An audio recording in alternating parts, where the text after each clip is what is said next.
ஜெபத்தோடு இணைவோம். உங்களோட பாஸ்டர் நகோமி லோகநாதன் அவர்கள் இணைப்பில் இருக்கிறார்கள். இணைப்பிற்கும் பாஸ்டர் அழைப்புகள் கொண்டு வந்து நாங்கள் வார்த்தையின் வெளிச்சத்தை காண்போமா? அழைப்போம். Praise lord pastor. Praise lord அம்மா. Praise lord.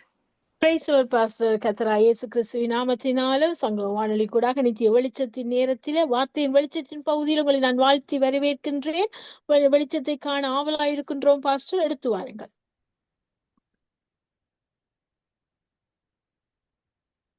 பாஸ்டர் அன்மியூட் பண்ணிட்டீங்க, எடுத்து அன்மியூட் பண்ணுங்க.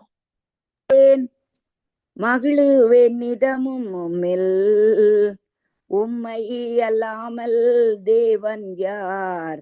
என் கண்மலை கோட்டையும் நீரே. உமது ரட்சிப்பினால் நேத்தம் மகிழுவேனே. வல்ல நாமத்தினாலே நான் வெற்றி கொடியேற்றுவேனே. என் ஜீவன் நீரே, ஆவியானவரே, மூவரில் ஒன்றானவரே. உம்மை அல்லாமல் தேவன் யார்? என் மீட்பின் அச்சாரமும் நீரே. தூயாவியே, தேற்றரவாளனும் நீரே. வல்ல வார்த்தைகளாலே நான் வெற்றி கொடியேற்றுவேனே. என் இரட்சகரே, கிறிஸ்தேசுவே, பிதாவினேக சுதனே. உம்மை அல்லாமல் தேவன் யார்? என் மீட்பரும் மேய்ப்பரும் நீரே. உமது இரத்தத்தினால் சாட்சியின் வசனத்தினால் நிர்வென்ற சத்துருவை மீதித்து நான் வெற்றி கொடியேற்றுவேனே. உமது இரத்தத்தினால் சாட்சியின் வசனத்தினால் நிர்வென்ற சத்துருவை மீதித்து நான் வெற்றி கொடியேற்றுவேனே. என் ஜீவன் நீரே, ஆவியானவரே, மூவரில் ஒன்றானவரே. உம்மை அல்லாமல் தேவன் யார்? ஹல்லேலூயா. என் மீட்பரும் மேய்ப்பரும் நீரே. ஹல்லேலூயா. இந்த வேளையிலே கூட அன்புக்குரிய தேவனுடைய பிள்ளைகளே, பரிசுத்த ஆவியானவரை குறித்து இந்த நாளிலே நாங்கள் கவனித்து பார்க்க போகிறோம். ஹல்லேலூயா. இந்த நாட்களிலே வார்த்தைக்கு அதிக முக்கியத்துவம் உண்டு. ஹல்லேலூயா. யாரை பார்த்தாலும் வார்த்தை வார்த்தை வார்த்தை. ஹல்லேலூயா. அது நல்லது. வார்த்தைகள் அங்கே மேற்கொண்டது என்று சொல்லிதான் வேதம் நமக்கு போதிக்கிறது. ஹல்லேலூயா. பிதாவாகிய தேவனுடைய அன்பை கூட ஜனங்கள் இப்போ முன்பு இயேசுவை மட்டுமே அங்கே அறிந்திருக்கிற ஜனங்கள் கூட இன்றைக்கு பிதாவாகிய தேவனுடைய அன்பையும் அறிந்திருக்கிறார்கள். பிதாவாகிய தேவனே என்று சொல்லி. ஹல்லேலூயா. அன்புக்குரிய தேவனுடைய பிள்ளைகளை, இந்த இடத்திலே ஒரு காரியம் சொல்ல வேண்டிய நிலைமையில இருக்கிறேன். ஹல்லேலூயா. எந்த விதத்திலும் நாங்கள் தேவனை கூப்பிடலாம், அதுல தப்பே இல்லை. ஹல்லேலூயா. ஆனா ஒரு சில பதங்கள் வேதத்திலே அந்நிய தெய்வங்களுக்கு சில பெயர்கள் குறிப்பிடப்படுகிறது. அதுவும் இந்த யோனாவினுடைய புத்தகத்திலே, அதை நான் தேடி வாசிக்கவில்லை, இப்போ ஞாபகத்திலே வர்றபடியா சொல்லுகிறேன். அங்கே யோனா நினிவேக்கு போவதற்கு பதிலாக அவன் தர்சிசுக்கு போகிறான். அப்பொழுது போய் கப்பலின் அடித்தளத்திலே போய் அவன் படுத்து கொள்ளுகிறான். அப்பொழுது கடல் கொந்தளிக்கிறது. அங்கே மாலுமிகள் சேர்ந்து ஒரு சீட்டு போடுகிறார்கள். ஹல்லேலூயா. அப்பொழுது அந்த யோனாவினுடைய காரியம் அங்கே வெளிப்படுகிறது. ஆனபடினால் அந்த இடத்துல ஒரு வார்த்தை சொல்லப்படுகிறது பாருங்கள். அவர் சொல்லுகிறார் எப்படி என்று சொல்லி சொன்னால், அவர்கள் சொல்லுகின்ற காரியம்,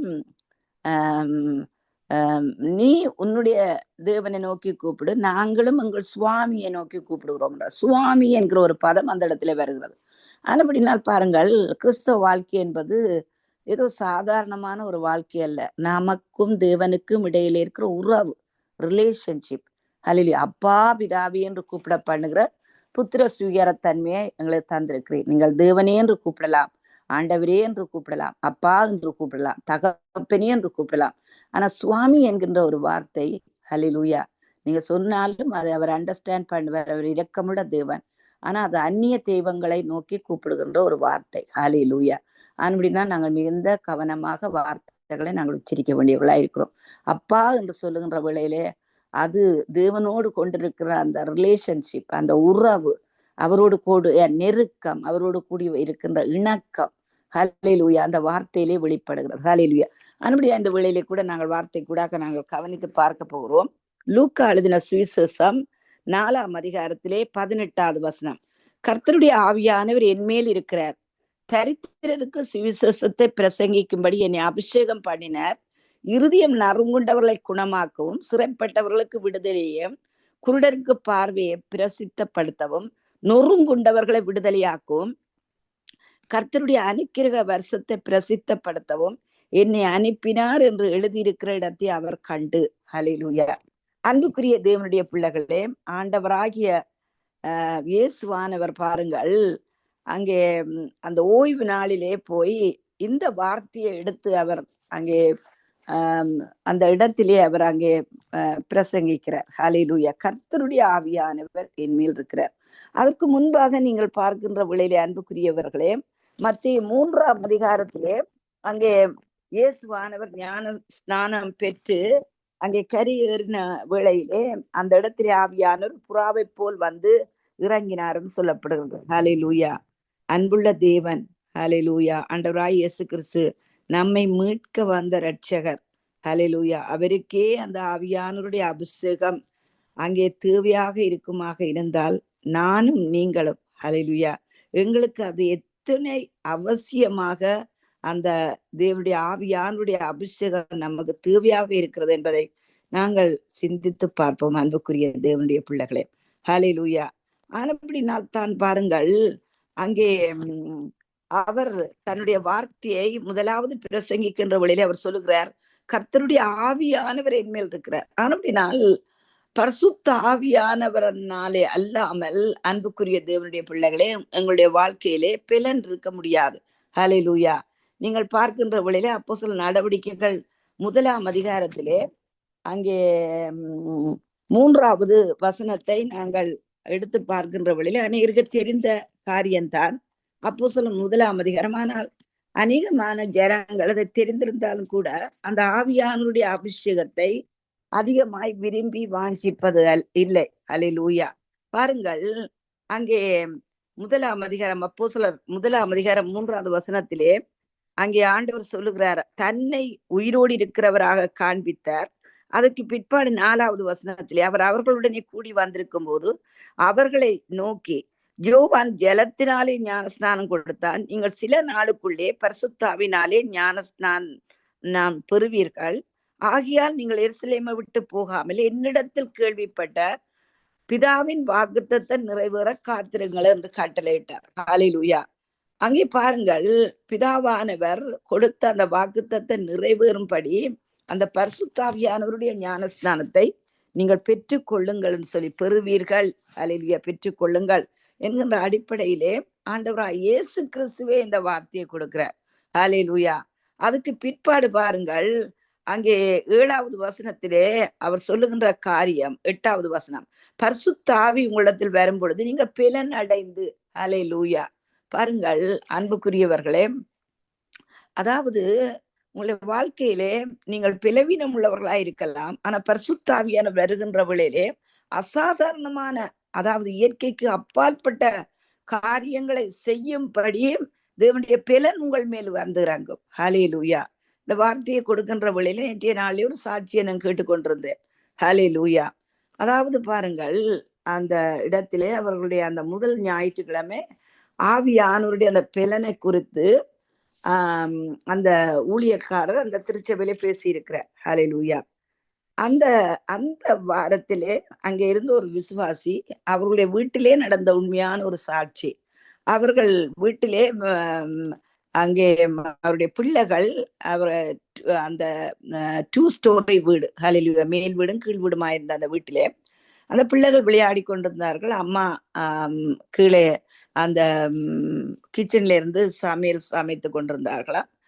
அப்பொழுது பாருங்கள், ஏதோ ஒன்று மேலிருந்து விழுந்தது போல இருந்தது. அனுப்பி அவர்கள் ஏதோ பலகையோ பொருளோ ஏதோ விழுந்திருக்கிறான்னு சொல்லி யோசித்து பார்க்கின்ற வழியில அவருடைய மகன் மேல் 2வது ஸ்டோரியில இருந்து கீழே விழுந்து விட்டார். ஹalleluya. இவர்கள் உரத்த சத்தமா ஸ்கிரீம் பண்ணி கொண்டு இருக்கின்ற வேளையிலே அந்த அந்த தகப்பனானவர் அந்த விசுவாசி அப்பொழுது அவருக்கு அந்த முதல் ஞாயிற்றுக்கிழமை கொடுத்த அந்த தேவ செய்தி அவருடைய இருதயத்திலே அப்படியே வெளியே வந்ததா. ஹalleluya. அவர் ஓடி போய் பார்க்கின்ற வழியில அந்த பிள்ளை அந்த கையை ஒரு புறம் மடக்கியபடி அப்படியே மூச்சு பேச்சு இல்லாமல் அப்படியே படுத்திருக்கிறது. ஆனபடினால் அவர் வானத்துக்கு நேராக அந்த பிள்ளையை தூக்கி ஹalleluya கர்த்தருடைய ஆவியானவருடைய பெலன் இந்த வேளையில் இறங்குறது. ஹalleluya ஆவியானவருடைய பெலனை நான் விரும்புகிறேன், பெலனை நான் வாஞ்சிக்கிறேன். தேவ ஆவியானுடைய பெலன் இந்த விளையில இறங்குறது சொல்லி அங்கே சொல்லி கொண்டு இருக்கின்ற விளையிலே அன்புக்குரிய தேவனுடைய பிள்ளைகளே, ஹalleluya அந்த பெலன் இறங்கியது. அந்த பிள்ளை அங்கே குதித்து எழும்பி திரும்ப அங்கே விளையாட போய்விட்டதுன்னு சொல்லி அந்த சாட்சி அங்கே நான் கேட்டேன். ஹalleluya. அப்படின்னா அன்புக்குரிய தேவனுடைய பிள்ளைகளே, பரிசுத்த ஆவியானவருடைய பெலனை நாங்கள் பெற்றுக்கொள்ள வேண்டும். ஹalleluya. பாருங்கள், இன்றைக்கு ஜனங்கள் அங்கே எத்தனையோ வைட்டமின்களை எடுக்கிறார்கள், எத்தனையோ நியூட்ரிஷன், அந்த அந்த சாப்பாடு சாப்பிடலாம், இந்த சாப்பாடு சாப்பிடலாம், இப்படிப்பட்ட உலக பிரகாரமான காரியங்கள் எத்தனையோ காரியங்களை ஜனங்கள் அறிந்து கொள்ளுகிறார்கள். ஹalleluya. ஆனா அந்த பெலனை அது தேவனுடைய ஆவியானவர் தான் கொடுப்பது. ஹalleluya. அன்புக்குரிய தேவனுடைய பிள்ளைகளே, அங்கே ஆண்டவர் சொல்லுகின்ற வார்த்தை, அங்கே நீங்கள் பெலன் அடைந்து எருசலேமிலும் யூதேயா முழுவதிலும் சமாரியாவிலும் பூமியின் கடைசி எந்தம் எனக்கு சாட்சிகளாயிருப்பீர்கள். ஹalleluya. பாருங்கள், ஏதோ ஒரு காரியங்களை நீங்கள் அங்கே விட்டு விட வேணும்னு சொல்லி விரும்புவீர்கள். ஹalleluya. எல்லா இல்லை என்றால் நீங்கள் ஏதாவது ஒரு காரியத்தை ஏற்காக்கு அப்பாற்பட்ட விதத்துல செய்ய வேணும்னு சொல்லியும் விரும்புவீர்கள். ஹalleluya. ரெண்டு காரியங்களுக்கும் தேவ ஆவியானுடைய பலன் தான் நமக்கு தேவையாக இருக்கிறது. ஹalleluya. ஆனபடி நான் அன்புள்ள தேவனுடைய பிள்ளைகளே, அங்கே சாட்சியாய் நிற்பதற்கும், குடும்பத்தில சாட்சி, வீட்டிலே சாட்சி, ஹalleluya நம்முடைய சொந்த வாழ்க்கையில சாட்சி, நாங்கள் வேலை செய்கிற இடங்களிலே சாட்சி, ஹalleluya.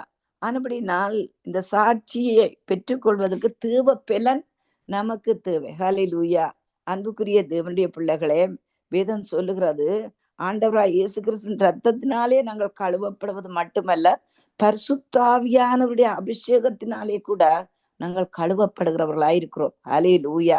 நீங்கள் பரிசுத்தாவியானவர்னாலே நீங்க கழுவப்பட்டீர்கள் என்று சொல்லி வேதம் சொல்கிறது. ஹalleluya. நானே உங்களை பரிசுத்தமாக்குற கர்த்தர், உங்களை அசுத்தத்துக்கு அல்ல, ஹalleluya, உங்களை பரிசுத்தத்துக்கு அழைத்தேன்னு சொல்லி வேதம் நமக்கு போதிக்கிறது. ஹalleluya. அதுபடி நான் அன்புள்ள தேவனுடைய பிள்ளைகளே, இன்னும் லூக்கா எழுதின 1 அதிகாரம் 35வது வசனத்திலே கூட மரியாள் என்கின்ற ஒரு சிறு பெண், ஹalleluya, அங்கே அவளுக்கு தேவதூதன் வெளிப்பட்டு மரியாளே சொல்லி கூப்பிட்டு, பாருங்கள், மரியாளுக்கு ஆண்டவர் இயேசு கிறிஸ்து குழந்தை வடிவாக, மானிட வடிவாக இந்த பூமியிலே வந்து பிறப்பார். அங்கே அவளுடைய வயிற்றிலே பிறப்பார். அங்கே உன்னதமானவருடைய பலம் உன்மேல் இறங்கும். ஹalleluya. அவள் இது எப்படி ஆகும் என்று சொல்லுகின்ற வழியில சொல்ற, அங்கே தேவதூதன் சொல்லுகிறார், உன்னதமானவருடைய பலன் உன்மேல் இறங்கும். ஹalleluya. அன்புக்குரிய தேவனுடைய பிள்ளைகளே, உங்களுடைய வாழ்க்கையிலே தடைப்பட்டிருக்கிற காரியங்கள் இருக்கிறதா? ஹalleluya. பிரச்சனைகளுக்கூடாக நீங்க கடந்து செல்லுகிறீர்களா? அல்லது எந்த ஒரு காரியமாக இருந்தாலும் கூட அன்புக்குரிய தேவனுடைய பிள்ளைகளை தைரியமாய் நிற்பதற்கு, பெலனாய் நிற்பதற்கு, அந்த காரியங்களை சாதிப்பதற்கு, வெற்றி பெறுவதற்கு தேவனுடைய ஆவியானுடைய உதவிகளும் ஒத்தாசைகளும் நமக்கு தேவையாயிருக்கிறது. ஹalleluya. ஒருவேளை பாருங்கள், அந்த மரியாள் பாருங்கள், அவள் ஒரு சிறுபெண்ணாக இருக்கிறாள். ஹalleluya. கணவனை அறியாதவளா இருக்கிறாள். ஹalleluya. அந்த சிறுபெண்ணினுடைய இருதயத்தில் எவ்வளவு பயம் இருந்திருக்கும் யோசித்து பாருங்கள், எவ்வளவு காரியம் இருந்திருக்கும். ஹalleluya. ஆனால் அந்த பயம் நிறைந்த சூழ்நிலையில கூட அவள் ஒரு வார்த்தையை கேட்கிறாள். ஹalleluya. உன்னதமானவருடைய பலன் உண்மையில் இறங்கும். ஹalleluya. ஆனபடினா அன்புக்குரிய தேவனுடைய பிள்ளைகளே, இங்கே இந்த இடத்திலே அந்த பலன் இறங்குகின்ற வேளையில இயற்கைக்கு அப்பாற்பட்ட ஒரு காரியம் அந்த மரியாளுடைய வாழ்க்கையிலே ஏற்படுத்தப்பட்டது. ஹalleluya. கன்னியா இருந்தால், அங்கே புருஷனை அறியாமல் இருந்தால், ஆனா அந்த பலன் இறங்குகின்ற வேளையிலே மற்றவர்களுக்கு நடக்காத ஒன்று அவளுக்கு நடந்தது. ஹalleluya. உலகத்துக்கு நடக்காத ஒன்று அவளுக்கு நடந்தது. ஹalleluya. மற்றவர்களால் முடியாத ஒரு காரியம் அவளுக்கு நடந்தது. ஹalleluya. இது ஏன் நாங்கள் பெற்றுக்கொள்ளக்கூடாது? யோசித்து பாருங்கள். இயற்கைக்கு அப்பாற்பட்ட காரியம், ஒருவேளை கடன் பிரச்சனைகளுக்கூடாக நீங்கள் கடந்து செல்லலாம். ஹல்லேலூயா. அவமானங்கள், நிந்தனைகளை கூட நீங்கள் கடந்து செல்லலாம். ஹல்லேலூயா.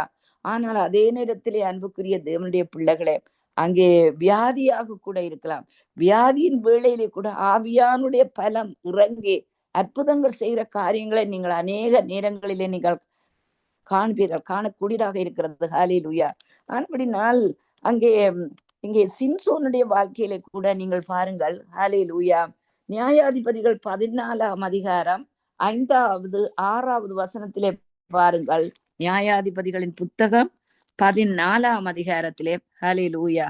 கர்த்தர் நல்லவர். நியாயாதிபதிகளின் புத்தகம். ஹல்லேலூயா. உரபக்கரதுருவரபலபரபக்கரபனி 14வது அதிகாரத்திலே பாருங்கள். ஹல்லேலூயா. அங்கே 5வது 6வது வசனம்.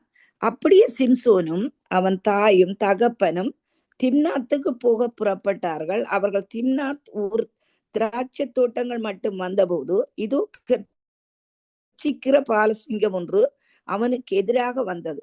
அப்பொழுது கர்த்தருடைய ஆவி அவன் மேல் பலமாய் இறங்கினதனால் அவன் தன் கையில் ஒன்றும் இல்லாதிருந்தும் அதை ஒரு ஆட்டுக்குட்டியை கிழித்து போடுகிறது போல் கிழித்து போட்டான். ஆனாலும் தான் செய்ததே அவன் தன் தாய் தகப்பனுக்கு அறிவிக்கவில்லை. ஒரு சாதாரண மனுஷர், அன்புக்குரிய தேவனுடைய பிள்ளைகளே.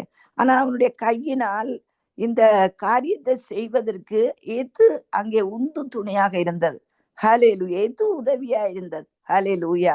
அவனுடைய அங்கே போடப்பட்டிருக்கிற வார்த்தை, கர்த்தருடைய ஆவி அவன் மேல் பலமாய் இறங்கினதனா. ஹல்லேலூயா. அப்படின்னா இந்த நாளிலே கூட அன்புக்குரியவர்களே, நாங்கள் தேவனுடைய காரியங்களை செய்வதற்கு ஆவியானுடைய பலம் நமக்கு தேவையா இருக்கிறது. ஹல்லேலூயா. வார்த்தையில பலன் எனக்கு இன்றைக்கும் எனக்கு ஞாபகம் இருக்கிறது. இந்தியா தேசத்துல நான் போகின்ற வேளையிலே எங்களுடைய ஆச்சாரத்தின்படி, எங்களுடைய கலாச்சாரத்தின்படி நான் அப்பொழுது அங்கே திருமணம் செய்வதற்கு முன்பாக என்கேஜ்மெண்ட் நடந்து லீகலாக ரெஜிஸ்டர் பண்ணி இந்தியாவில இருக்கின்ற வழியில பெரிய பொட்டு வைப்பேன். அலையில உச்சந்தாலியில ஒரு பொட்டு, நெத்தியில ஒரு பொட்டு, 2 புருவத்துக்கு இடையில பொட்டு, பெரிய பொட்டு வைப்பேன். அப்பொழுது முதல் தடவை நான் சேர்ச்சுக்கு போகின்ற வேளையிலே அதுக்கு பிற்பாடு விசுவாசிகள் எனக்கு சொல்வார்கள், ஒரு காளியம்மன் வந்தது போல அவள் வந்தாள். ஹல்லேலூயா. ஆனால் பாருங்கள், அந்த ஆவியானுடைய அபிஷேகம் எனக்கு என் மேல ஊற்றப்பட்ட வேளையிலே, ஹல்லேலூயா, எனக்கு ஹல்லேலூயான்னு தெரியாது, ஆவியானவர் அபிஷேகம் என்கிறதும் தெரியாது. ஆனா அந்த ஆவியானுடைய அபிஷேகம் ஊற்றின வேளையிலே என்னால் அந்த பொட்டை கூட வைக்க முடியவில்லை. அவ்வளவு எண்ணெய் ஊற்றுவது போல ஊற்றப்பட்ட ஒரு அனுபவம். ஹல்லேலூயா. அன்புள்ள அன்புள்ள தேவனுடைய பிள்ளைகளே, ஆவியானவருக்கு தெரியும் யாருக்கு என்ன செய்ய வேண்டும். ஹல்லேலூயா. எப்படி இந்த பலன் இறங்க வேணும், எப்படி அந்த கலாச்சாரத்துல இருந்து நான் வெளியில வர வேண்டும். ஹல்லேலூயா. அந்த மத சடங்காச்சாரத்துல இருந்து நான் எப்படி வெளியிலே வர வேண்டும் என்பது தேவனுடைய ஆவியானவருக்கு தெரிந்திருந்தது. அதுக்கு பிற்பாடு பாருங்கள், நான் இருந்த வீடோ பாருங்கள் ஒரு பிராமின் வீடு. அவர்களுக்கு எங்களை போல்தான் அவர்களுக்கும் அந்த பொட்டு என்பது மிகவும் ஒரு அவசியமான காரியம். ஆனா அந்த இடத்திலே ஹல்லேலூயா நான் தைரியமாய் நிற்பதற்கு தேவனுடைய பலம் அந்த வேளையிலே இறங்கினது. அன்புக்குரிய தேவனுடைய பிள்ளைகளே, ஹல்லேலூயா. அப்படினால் இன்னும் நீங்கள் பார்க்கின்ற வேளையிலே அங்கே 15ஆம் அதிகாரம் 14வது வசனத்திலே கூட ஹல்லேலூயா, அவன் லேகி வரைக்கும் வந்து சேர்ந்த போது பெலிஸ்தர் அவனுக்கு விரோதமாக ஆரவாரம் பண்ணினார்கள். அப்பொழுது கர்த்தருடைய ஆவி அவன் மேல் பலமாய் இறங்கினதனால் அவன் புயங்களில் கட்டியிருந்த கயிறுகள் நெருப்புப்பட்ட நூல் போலாகி அவன் கட்டுக்கள் அவன் கைகளை விட்டு அறந்து போயிட்டு. ஹல்லேலூயா. அபிஷேகத்தினால் நுகங்கள் முறியும். மனசிலே ஏசாயா புத்தகத்திலே சொல்லப்படுகிறது, அபிஷேகத்தினால் தன் நுகங்கள் முறியும். நுகம் என்பது கட்டு, சத்துருவானன் கொண்டு வருகின்ற கட்டு. ஹல்லேலூயா. கட்டி போட்டிருக்கின்ற ஒரு சூழ்நிலை.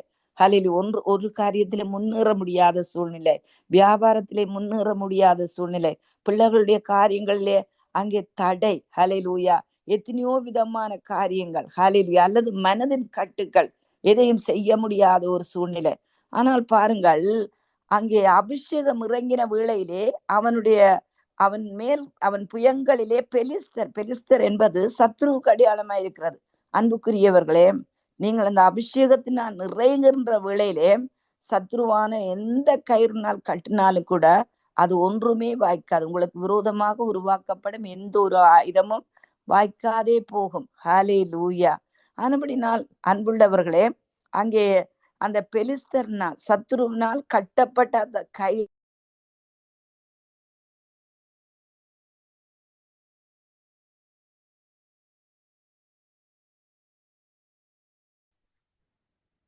ஹalleluya. ஆனபடினால் ஆவியானவர் அந்த இடத்துல இறங்கின வேளையிலே அந்த நுகங்கள் தானாகவே அங்கே அறுந்து போயிட்டுன்னு சொல்லி அந்த கட்டுக்கள் அவன் கைகளை விட்டு அறுந்து போயிட்டுன்னு சொல்லப்படுகிறது. ஹalleluya. உடனே அவன் ஒரு கழுதையின் பச்சை தாடி எலும்பை கண்டு தன் கையை நீட்டி அதை எடுத்து அதனாலே 1000 பேரை கொன்றான். ஹalleluya. இது என்ன பாருங்கள், இந்த காரியம் ஒருவன் 1000 பேரை கொல்லுவதென்றால் ஒரு சாதாரணமான காரியமா? ஹalleluya. எங்களுக்கு ஒரு பூச்சி அடிப்பதற்கு என்றால் கூட நாங்கள் யோசிக்கிறோம். ஆனால் அந்த சிம்சோன் அங்கே பாருங்கள், ஒரு கழுதையின் பச்சை தாடியெலும்பை கண்டு தன் கையை நீட்டி அதை எடுத்து அதனாலே 1000 பேரை கொன்றான்னு சொல்லப்படுகிறது. ஹalleluya. ஆனபடினால் இந்த அபிஷேகத்தை நாங்கள் பெற்றுக்கொள்வோம். தொடர்ந்தும் வரும் காலங்களிலே கர்த்தருக்கு சித்தமாக இருந்தால் ஹalleluya இந்த வார்த்தையின் தொடர்ச்சிகளை நாங்கள் கவனித்து பார்ப்போம். ஹalleluya.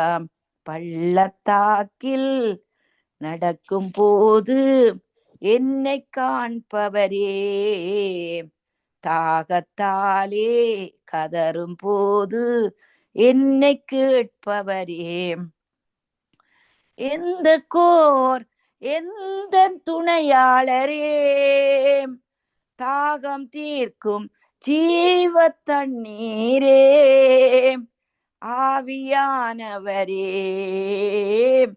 ஆவியானவரே, ஆவியானவரே, ஆவியானவரே, பள்ளத்தாக்கில் நடக்கும் போது என்னை காண்பவரே, தாகத்தாலே கதரும் போது என்னை கேட்பவரே, இருள் நிறைந்த பள்ளத்தாக்கில் நடக்க நேர்ந்தாலும் கலங்க மாட்டேன், திகைக்க மாட்டேன், நீர் என்னோடு உண்டு, வார்த்தையாலே தேற்றுவீர், உங்கள் பிரசன்னத்தாலே நடத்துவீர், வார்த்தையாலே தேற்றுவீர், சமூகத்தாலே நடத்துவீர், எந்த கோர் எந்த துணையாளரே, தாகம் தீர்க்கும் ஜீவ தண்ணீரே, ஆவியானவரே, ஆவியானவரே, ஆவியானவரே, ஆவியானவரே, சோர்ந்து போகும் நேரத்திலும் பெலன தருகின்றீர், சத்துவமில்லா வேளையில் அதை பெருக செய்கின்றீர், பெலனடைந்திடுவேன், உயர பறந்திடுவேன், புது பெலனடைந்திடுவேன், உயர பறந்திடுவேன், எந்த கோர் எந்த துணையாளரே, தாகம் தீர்க்கும் ஜீவ தண்ணீரே, ஆவியானவரே,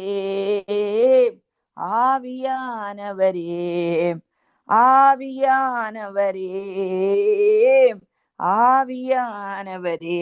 ஹalleluya. இந்த நாளிலும் கூட ஒரு சாட்சி பாருங்கள், இந்த பெலனை குறித்து.